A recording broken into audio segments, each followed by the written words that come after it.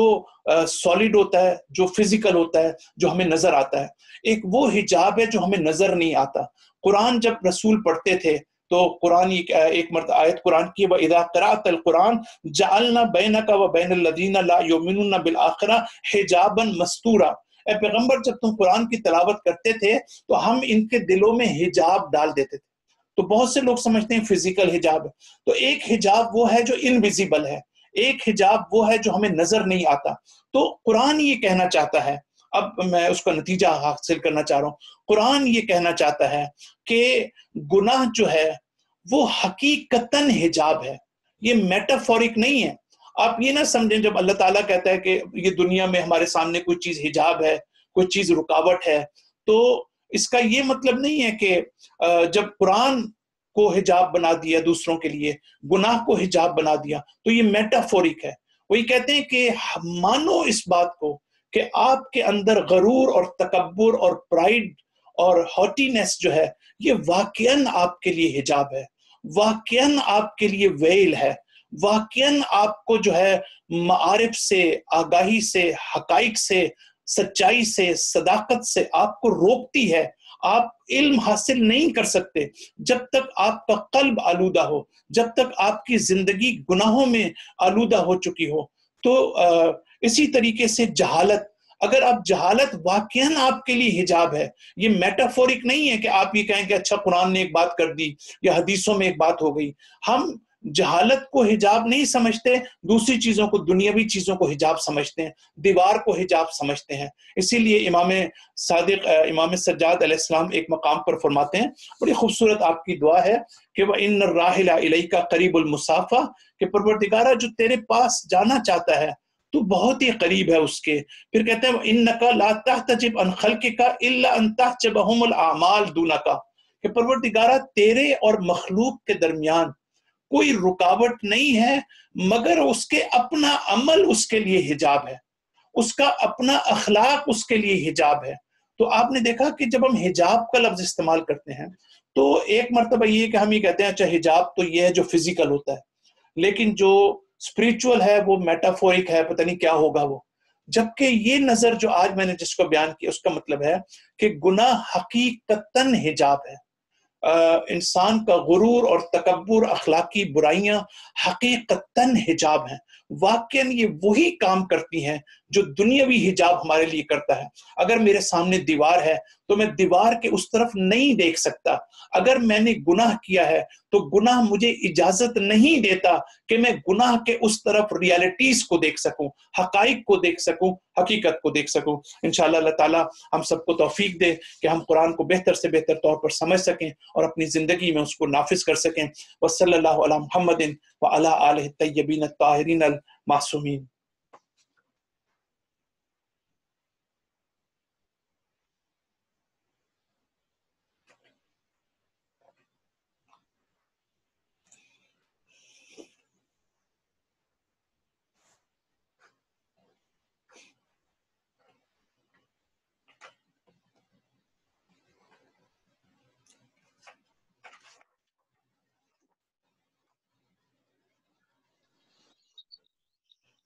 السلام علیکم مولانا صاحب۔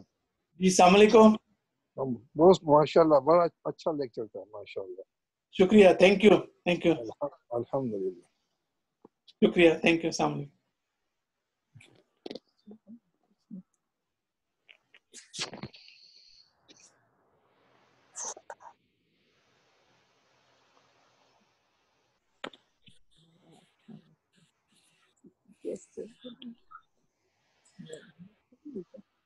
تو انشاءاللہ پھر نیکسٹ ہم اس کو آیت کو جاری رکھیں گے، بہت سی باتیں ابھی اور بھی کرنی ہے۔ انشاءاللہ اپنا خیال رکھیے گا، السلام علیکم۔